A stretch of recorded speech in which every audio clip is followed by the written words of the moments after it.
What is going on, everyone? Ray from KGR DIY, and thank you for joining me again for another tool review video. And today we are looking at the Ryobi 18-volt cordless jet fan blower. We'll put it to the test, and I'll also let you know if I recommend it, or if it is that I regret the purchase. So let's get started.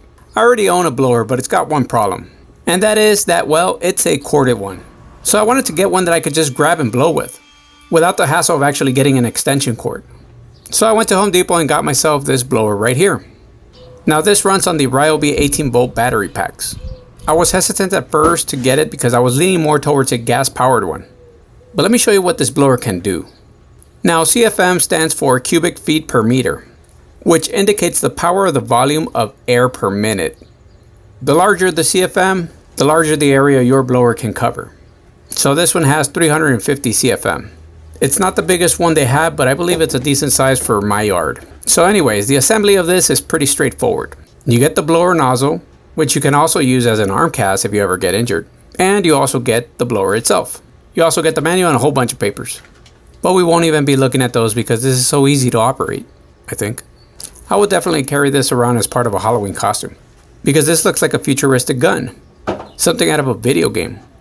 It looks like it'll start shooting laser beams once I insert the battery pack. Anyways, here is the handle, which you grab onto, and the trigger. You can also see two more things. First, the top part where you plug in your 18-volt battery, and on the bottom, the vent through where the air is sucked in through. And if you look deep inside, you can see the brushless motor. Now the assembly of this is quite easy.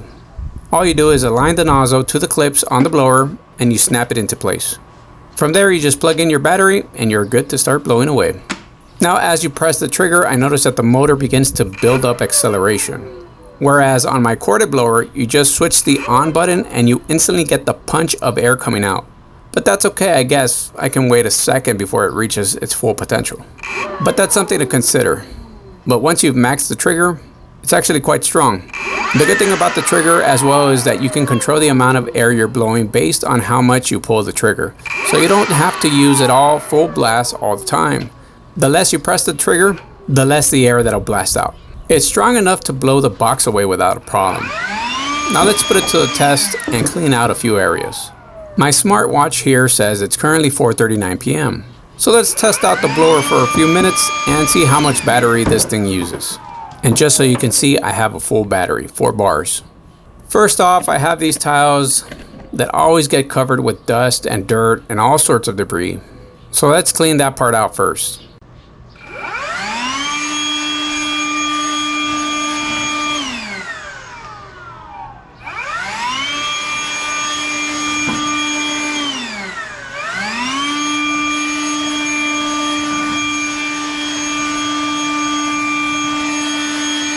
And just like that, we can now see just how much better the tiles look after a quick blow.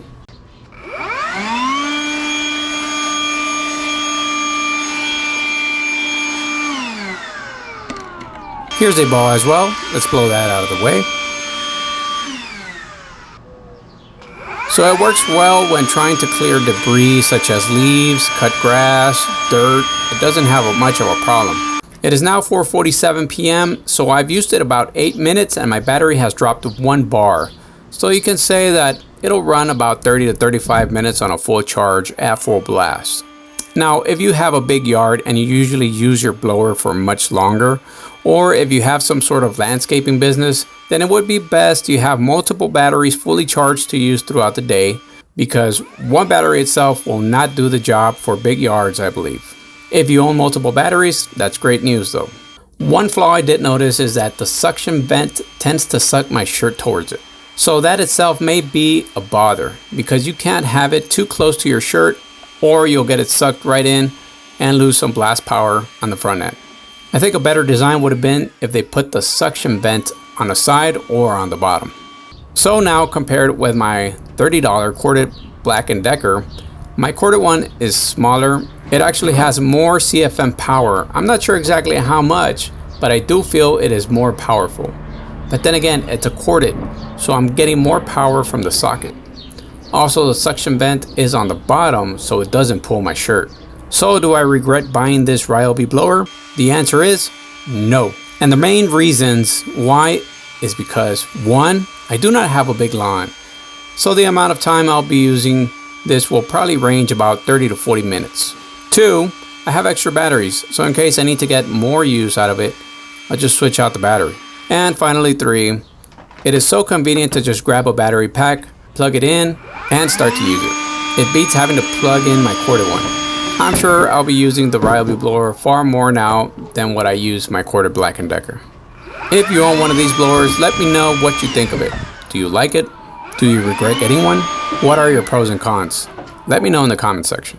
And with this, we conclude today's video. If you've watched until the end, I thank you for your time.